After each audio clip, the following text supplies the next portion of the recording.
Olá, sejam bem-vindos ao terceiro encontrinho de Bic Soleil. Eu sou a Jéssica Greco, eu sou produtora de conteúdo e podcaster.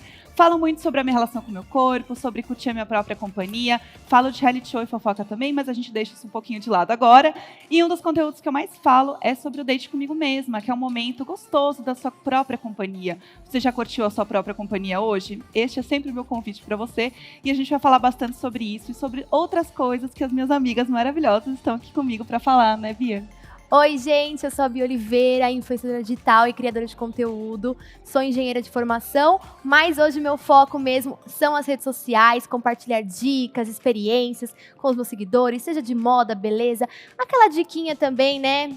Mulher pra mulher, gosto bastante. E é isso, agora Melzinha vai falar com vocês. Oi, gente, tudo bem? Eu sou a Mel Soares, sou criadora de conteúdo desde 2010 e o meu foco é a autoestima da mulher e mostrar para todas as mulheres que elas são maravilhosas. Então eu crio bastante conteúdo focado na beleza, moda, eu gosto muito de falar sobre moda.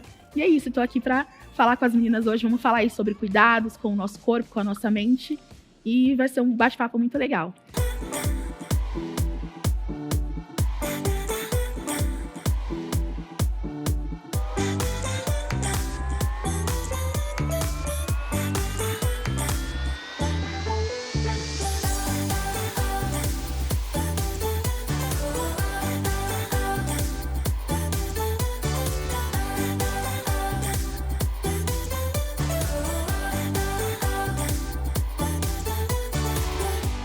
Eu tô super animada para conversar com vocês, meninas. E acho que a primeira coisa, né, pra gente começar falando aqui no nosso papo, é sobre a relação com o corpo, assim. Como que vocês sentem que é hoje a relação com o corpo de vocês, Mel? Olha, hoje a minha relação com o meu corpo tá muito boa. Eu sou uma mulher que eu me amo, eu sei olhar no espelho e sei identificar o que eu gosto. Eu falo que eu posso me vestir da forma que eu gosto. Então, hoje eu posso falar que eu sou uma mulher muito feliz. Em olhar o meu reflexo, eu consigo ver a mulher maravilhosa que eu sou. Então, eu fico muito feliz em ter alcançado a autoestima. Com certeza, e é mesmo. E você, Bia? Autoestima é tudo de bom, né? A gente tem que trabalhar todos os dias, é o que eu sempre falo. E hoje a minha relação com o meu corpo, eu me aceito, eu sei das minhas diferenças, das minhas limitações, eu sei o que me valoriza, o que eu vou vestir e não vou me sentir bem. E eu acho que isso a gente tem, né, que reconhecer com o tempo. Então hoje a minha relação é muito boa. Eu olho no espelho, eu gosto, se eu quero mudar eu mudo e me sinto livre a qualquer momento pra fazer qualquer mudança se eu não tô satisfeita também. Eu tô igual vocês, assim, acho que eu cheguei num ponto também que eu entendo o meu corpo, eu entendo o que eu gosto, eu sei que nem todo dia eu vou estar 100% e faz parte desse processo, acho que é um processo constante. Então, pra mim, entender esse processo e entender o quanto eu gosto de mim dentro desse processo, nos meus altos e baixos, nos momentos que eu mais me amo, nos momentos que eu não tô tão feliz assim, mas que eu tô feliz porque eu entendo a importância daquele momento pra mim, faz muita diferença. Mas pra vocês, sempre foi assim ou teve um momento que realmente não foi uma fase legal? Eu sempre fui uma menina grande, né? Mas eu falo que eu era magra. Só que na escola, eu falo assim, gente, antes eu era magra, né? Uhum. E eu sempre tive muito problema na escola. Então, assim, apelidos, a comparação. Acho que a comparação é um mal, assim, que a gente enfrenta hoje. Porque a gente acaba se comparando, né? Com outras mulheres. Então, nem sempre foi assim, né? Eu acabava que me limitava muito. Eu sempre gostei muito de moda, beleza. Mas eu me sentia muito inferior antes. Porque tinha aquele lance da comparação. Então, eu sempre fui a amiga maior, né? Eu era a única da rodinha que era negra e gorda. Só que gorda, tipo, eu sou agora. Só que antes, usando, tipo, 44, eu era gorda, né? Então, era bem complicado você ser uma criança que é um pouco maior, né? Você sempre acaba sendo a excluída, os outros colegas acabam te dando apelidos. Mas, por exemplo, hoje eu fico muito feliz de ver que a gente tem essas pautas para conversar. Hoje eu acho que muitas meninas podem se inspirar, que antes não tinha, né? Quem tem mais aí de 25, 30 anos sabe que a gente não tinha referências, né? Sim. Então hoje a gente tem muitas referências de mulheres que estão aí para mostrar que podemos ser bonitas. A gente tem que... você falou uma coisa interessante. A gente sabe, né, das nossas limitações e a gente tem que aprender a se valorizar. Não foi sempre assim, mas com o tempo a gente, né, vai aí se conhecendo. Eu sempre acho também, a Bia falou sobre mudança, a gente tem que saber, a gente não tem que aceitar nada. Eu escuto muito sempre falando assim, a gente tem que se amar, a gente tem que se aceitar. Não. Eu acho que quando a gente tá bem, tá feliz, a gente tem que se amar e se aceitar. Se você não está se sentindo bem naquela fase, naquele momento, você tem total liberdade pra mudar. Pra mim também, mesmo sendo magra, não era assim, porque eu queria ser mais magra, queria ser modelo, né? Então a gente tinha aquela questão do padrão de beleza, né? Que é uma coisa que vem sendo quebrado cada vez mais, e eu acho isso muito bom, porque até tem a questão do body positive, que é um movimento que faz a gente, no significado mesmo, a gente já sabe, é ver de forma positiva todo o nosso corpo, né? Então valorizar o nosso corpo como um todo. E eu queria entrar num padrão que, assim, eu não tinha altura. Pra que eu precisava ser tão magra se eu não ia ser uma modelo de passarela? E aquilo me doía. Até o momento que eu fui aceitar que eu não tinha altura e que não era necessário. Eu não ia trabalhar com aquilo, né? Então, eu já tive essa insegurança, mas que hoje, pra mim, entendeu? Eu me aceito, eu me entendo e sou muito feliz, né? E também consigo enxergar outras belezas. Vocês aqui, totalmente diferentes de mim, mas são lindas como são. Todas nós brilhamos, né? Todas nós temos esse momento de se aceitar, e quanto mais a gente se aceita, mais as pessoas sentem a nossa beleza de fora, né? A gente consegue transbordar e transparecer. Eu tô 100% com vocês. Eu acho que todas nós aqui, de formas diferentes, passamos pela pressão estética e a pressão dos padrões, principalmente de onde a gente veio ali, né? Crescer nos anos 90, nos anos 2000. A gente tinha uma visão, né, das revistas, das capas que eram muito editadas. A gente tinha mulheres que eram fora do padrão e que era um absurdo elas estarem gordas na TV. E hoje você pega essas fotos, você revê e você fica, gente, mas o que aconteceu? Que delírio coletivo era esse que a gente estava vivendo, que eu não estou entendendo nada. Então, todas nós passamos por isso em algum momento. Eu tinha a questão de ser alta, mas não ser magra o suficiente para ser modelo. Só que falavam que você tem altura de modelo, mas você precisa perder uns quilos para ser modelo. E eu sempre fui uma pessoa magra, só que eu nunca fui magra o suficiente. Então, isso sempre mexeu comigo em algumas coisas, e para mim isso mexia muito com a minha autoestima. E aí, com o tempo, eu fui entendendo e olhando outros padrões, olhando outras meninas, conversando com experiências e vivências de outras mulheres, eu fui entendendo o quanto aquilo tudo era algo que todo mundo sempre tentava alcançar e ninguém nunca conseguia chegar lá. Porque mesmo quando alguém estava lá, essa pessoa estava infeliz, não estava fazendo algo que fazia bem para ela. E a partir desse momento que eu entendi isso, eu comecei a entender um pouco melhor o meu corpo e gostar um pouco mais de mim.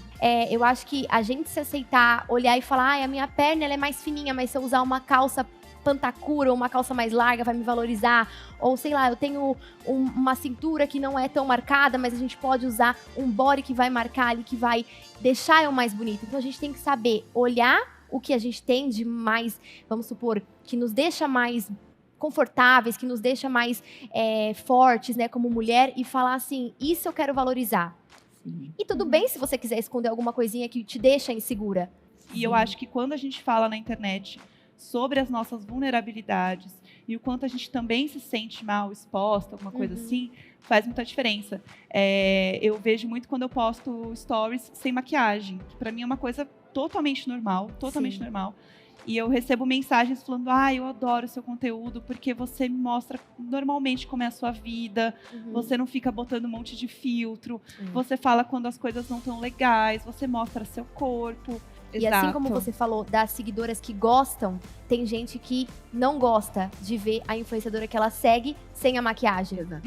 E isso, assim, é uma coisa que vai fazendo uma armadura na gente. Então a gente não vai aparecer mais sem maquiagem, porque uma pessoa foi lá, comentou que você precisa se arrumar pra aparecer nos stories. A gente acaba se engessando, né? Se engessando. Um story que é pra ser uma coisa natural. E eu acho que uma coisa que pega muito é que, assim, você pode ter 30 comentários positivos. Teve um negativo, aquilo vai te atormentar quando você for dormir, você vai lembrar daquilo. E eu tenho até uma curiosidade pra saber de vocês. Quando vocês tinham essa insegurança, né? Vocês queriam se encaixar em algum padrão, ou vocês, sei lá, antes mesmo de vocês se aceitarem, vocês sofriam isso porque as pessoas falavam, ou porque vocês mesmas se comparavam, ou se olhavam e falavam, não é isso que eu gosto? Era mais a pressão externa ou interna mesmo de vocês? Olha, pra mim, foi um pouco dos dois. Eu acho que eu tive um pouco bullying, né, gente? Famoso bullying no colégio, rolou esse momento um pouco. Mas eu sentia muito isso vendo TV, lendo revista, porque as revistas era sempre assim, 10 formas de emagrecer, e era aquela época das dietas bizarras, assim. 10 formas de emagrecer tomando Dieta da lua, suco de alho. Dieta de todo lugar. Nossa, dieta de todo lugar, né? Eu lembro de uma do arroz que minha mãe fazia. Então, tinha essa pressão familiar. Não que ela botava em mim, mas eu sentia isso de uma forma geral, assim, da sociedade. Do tipo, você sempre está preocupado em emagrecer. Sempre foi uma coisa assim, não era discutível o não emagrecer de alguma forma, né? Exato. E não é só a questão de emagrecer, tinha a questão dos seios também. Eu falo que quando eu conto essa história, é engraçado, porque eu falo que o tiro saiu pela culatra. Porque assim, quando eu tinha 10 anos, as minhas amigas queriam ter seios grandes. E aí foi ensinado o quê? Uma simpatia, vamos fazer a simpatia. E eu fiz. Eu não sei o que aconteceu na simpatia. Eu acho que deu certo. Mas assim, hoje eu olho pra trás, eu dou risada, eu falo, mãe. E minha mãe falava, para com isso. Assim, ela enxergava aquilo, eu falava, você tem que ser do seu jeito, né? Você não precisa assim. Eu falava, não, mãe, mas eu quero ser igual às outras meninas. Elas estão fazendo isso, eu quero fazer também. Então, assim, acaba influenciando, tanto pro bem quanto pro mal. Então, assim, por isso que a gente tem que ter cuidado com o que a gente fala. A gente tem que ter cuidado com o que a gente passa. Porque isso mexe com a gente, principalmente quando a gente é novinha, quando a gente é adolescente. Isso que você falou dos seios pra mim é muito verdade, porque meu peito é pequeno, eu sempre tive peito pequeno. Eu já pensei em colocar silicone algumas vezes na vida, mas eu percebia que não era muito porque eu queria, mas sim pelos outros. Pelos outros. Eu tive muito isso, e aí pra mim uma das coisas que mais me ajudou a entender o meu corpo e gostar do meu corpo de forma geral foi fazer tatuagem. Eu comecei a valorizar mais o meu corpo e olhar as partes que eu gostava. Eu comecei a olhar e falei, eu gosto Jéssica, olha que legal. Eu fiz tatuagem, vou falar do meu braço. Gente, eu comecei a fazer tatuagem por vergonha dos braços. Assim, era algo inadmissível. Eu fui pra praia, eu tinha 18 anos. Eu usava 46, eu tinha uma barriga chapada, eu era magra. Mas para as outras pessoas eu era gorda, né? Pro padrão, eu era gorda. E aí, eu queria tanto usar os braços de fora, eu não tinha coragem. Eu vou contar algo pra vocês. Eu usei a minha primeira regata com alcinha fina com 27 anos. Foi no meu aniversário. Não foi com 27. Com 36 anos. Meu Deus. Faz pouquíssimo tempo. Bem pouquinho tempo. Que eu tive coragem de sair, que assim, até então eu tirava foto e tal. Mas sair na rua mesmo, eu fui pra uma festa de regata. E aí aquilo foi uma liberdade. Até a minha irmã comentou, você de regata. Tipo, nossa, com blusa de alcinha, né? E aí eu falei, E aí eu fui a primeira vez, né? Uma semana depois eu tava tatuando os braços. E foi assim, uma liberdade. Então eu usei a tatuagem pra poder, tipo, olha, eu quero mostrar essa parte do meu corpo. O que eu posso fazer? Eu vou fazer tatuagem, eu gosto de tatuagem. Então eu fiz tatuagem também pra conseguir valorizar. E olha, eu tenho um seio grande, mas eu também tenho. Aqui embaixo, todo no meu seio eu tenho tatuado. Então assim, eu tatuei vários lugares que eu gostava, achava bonito, mas tinha vergonha de mostrar. Então a tatuagem também me ajudou nesse processo da autoestima, de mostrar partes do meu corpo que eu tinha vergonha. Sabe o que eu acho legal? A gente até dá uma dica pro pessoal de qual que é a dica pra gente poder se libertar, então, desse padrão, se olhar no espelho e gostar, se aceitar. Na verdade, pra mim, acho que a coisa mais importante e mais libertadora mesmo pra mim, assim, foi seguir pessoas da internet que são parecidas comigo, e não só isso, diferentes sim, mas que eu entendo a vivência dela, e eu entendo a experiência dela, e aquilo não me machuca de alguma forma. Porque tem algumas pessoas, e assim, zero questão com a pessoa, não é você, sou eu, né? Mas falando muito sobre um ponto de você olhar, às vezes, a vida de uma pessoa muito fitness, por exemplo, e eu acordo lá, assim, toda torta, e a pessoa lá, às 5 da manhã, já fui. Você fica assim, querida, como assim? 5 da manhã, eu já fui dormir faz tempo. Então eu percebi que aquilo me fazia mal. Então eu assim, eu não quero seguir essa galera porque não me faz bem. Eu vou seguir gente que eu acho legal, gente com corpo diferente, gente com corpo parecido com o meu. E que eu vou sentir simplesmente que eu estou me inspirando nessas pessoas, como muitas pessoas que me seguem também acabam se inspirando em mim, assim. Pra mim, a minha grande dica é essa. Eu sempre falo assim, principalmente para as mulheres gordas que estão assistindo a gente e que estão aí, às vezes, com receio de sair. Eu recebo muitas mensagens falando muito sério. A gente sempre tem que se posicionar. Porque às vezes é muito fácil a gente só se recolher e sofrer. Porque a pessoa vai fazer de novo. Não tem como você saber que tá doendo, né, se você não falar. Que alguém tá te machucando se você não fala. Então eu sempre falo que se posicione, fale que não tá legal. seguir pessoas que te Uma inspirem. dica muito boa. Mas também é uma coisa muito importante, é você se olhar com mais amor. Porque a gente tem muita mania de se comparar, de se olhar e achar que aquilo nunca tá bom. Então, assim, se olha com mais carinho. Muito gostoso esse nosso encontrinho, bom, né? muito bom, Gostaram, muito. meninas? Demais. Muito bom trocar figurinhas. Eu acho que vocês também que estão acompanhando aí devem estar gostando. Conta pra gente se tiverem qualquer experiência relacionada aí a padrões de belezas, a pressões estéticas, enfim, que a gente sabe que é algo real, mas que cada vez mais a gente vai quebrando essas barreiras que, né, só nos dificulta no dia a dia. Mas é isso, a gente se encontra no próximo encontrinho, Não vejo a hora. no próximo episódio, gente. Beijos!